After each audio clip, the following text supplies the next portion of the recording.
Hi കൂട്ടുകാരെ, ഇന്ന് ഞാൻ ഉണ്ടാക്കാൻ പോണത് ഒരു മത്തിക്കറിയാണ്. ചാള എന്നൊക്കെ പറയും. അപ്പം അതിലേക്ക് ആവശ്യമുള്ളത് ഒരു 8-10 ചെറുള്ളി വേണം. പിന്നെ അതിലേക്ക് ഒരു പകുതി സവാള എടുത്തിട്ടുണ്ട്. പിന്നെ അതിലേക്ക് ഒരു വലിയ കഷ്ണം ഇഞ്ചി എടുത്തിട്ടുണ്ട്. പിന്നെ 3-4 അല്ലി വെളുത്തുള്ളി എടുത്തിട്ടുണ്ട്. അത് നമ്മൾ വെള്ളം ചേർക്കാതെ ഒന്ന് അരച്ചെടുക്കണം. അപ്പം ഞാൻ ചട്ടി അടപ്പത്ത് വെച്ചിട്ടേ ചൂടായിട്ടുണ്ട്. അതിലേക്ക് ഒരു 1.5 സ്പൂൺ വെളിച്ചെണ്ണ വെച്ചിട്ടുണ്ട്. അതിലേക്ക് കുറച്ച് ഉലുവ ഇടാട്ടോ. ഇവിടെ ഉലുവ ഇഷ്ടമില്ലാത്ത കാരണം ഞാൻ ഇട്ടിട്ടില്ല. അതിന് ശേഷം നമുക്ക് ഈ വെളുത്തുള്ളിയും ഇഞ്ചിയും ഉള്ളിയും ഒക്കെ കൂടി അരച്ച പേസ്റ്റ് ചേർക്കാം. ഉലുവട്ട നല്ല മണമാണ്.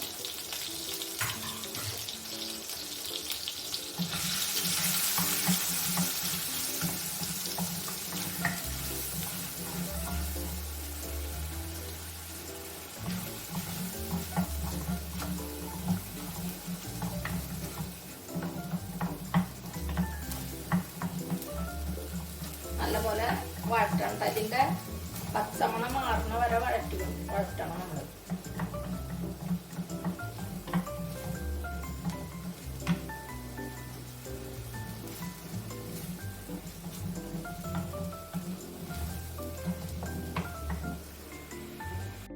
അപ്പോൾ ഉള്ളിയും ഇഞ്ചിയും വെളുത്തുള്ളിയൊക്കെ നന്നായി മൂത്ത് വന്നിട്ട് കേട്ടോ.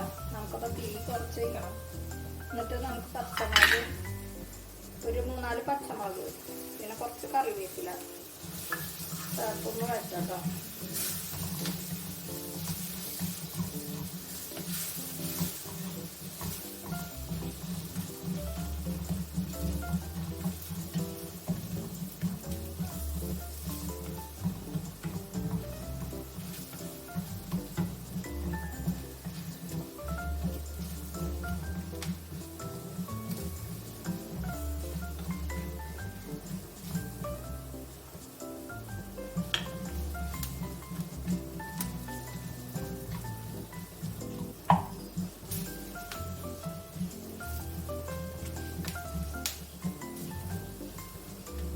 അതിലേക്ക് നമുക്ക്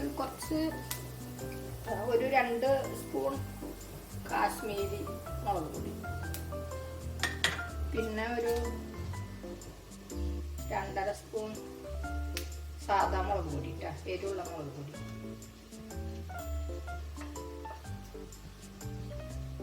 എന്നിവ ചേർക്കാം. പിന്നെ ഒരു 1/4 സ്പൂൺ മഞ്ഞൾപ്പൊടി ചേർക്കാം കേട്ടോ.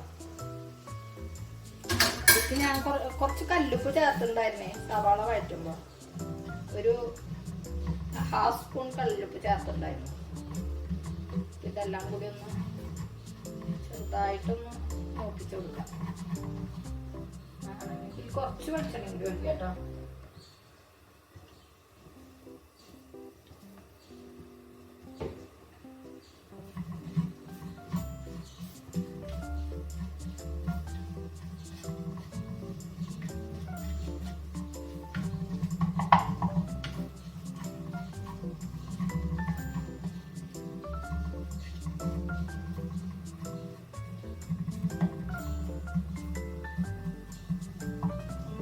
വരുമ്പോൾ നമുക്ക് പുളിവെള്ളം ഒഴിച്ച് കൊടുക്കാം.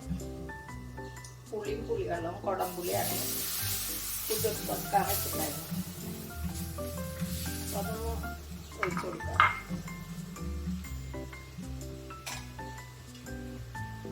ആവശ്യത്തിന് വെള്ളം ഒഴിക്കാം കേട്ടോ.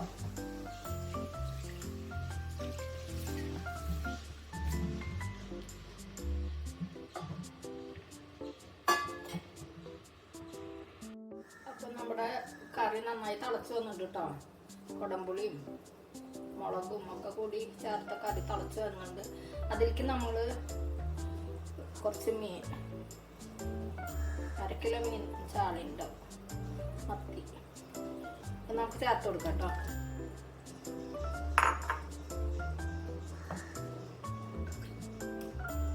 മീൻ മുളക് ഇട്ടതെന്നൊക്കെ പറയും ഇതിനാ മുളക് കറി.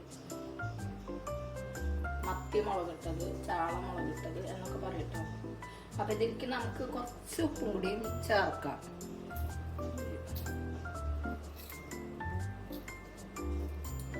നേരത്തെ കുറച്ച് ചേർത്തുണ്ട്, 1/2 സ്പൂൺ ചേർത്തുണ്ട്. ഒരു 1/2 സ്പൂൺ പുളി ചേർത്തിട്ടുണ്ട് കേട്ടോ. 1/2 സ്പൂൺ ഉപ്പ് കൂടി ചേർത്ത് നമുക്കൊന്ന് അടച്ചു വെക്കാം കേട്ടോ. ഒന്ന് അടച്ചു വെച്ച് ലോ ഫ്ലെയിമിൽ തിളക്കട്ടെ കേട്ടോ. അപ്പൊ നമ്മുടെ കറിയൊക്കെ തിളച്ച് നന്നായി വെന്ത് വന്നിട്ടുണ്ട് കേട്ടോ. അപ്പൊ ഇത് നല്ല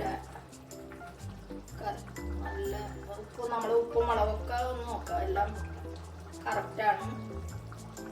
ഇത് കൊള്ളിക്കറിയിലേക്ക് ഒഴിച്ച് കഴിക്കാം, ചോറിലേക്ക് കഴിക്കാം, ചപ്പാത്തി, അങ്ങനെ എല്ലാറ്റിലേക്കും ഉപയോഗിക്കാം കേട്ടോ. ഈ കറി നല്ല ടേസ്റ്റാണ്. അപ്പം നമ്മളിത് കറിയൊക്കെ ശരിയായിട്ട് നമുക്ക് ഓഫ് ചെയ്യാം. ഇത് നിങ്ങൾ പരീക്ഷിച്ച് നോക്കട്ടെ. അപ്പോൾ സബ്സ്ക്രൈബ് ചെയ്യണം, ലൈക്ക് ചെയ്യണം, ഷെയർ ചെയ്യണം. നിങ്ങൾക്ക് ഇഷ്ടമായാൽ ഈസിയാണ്.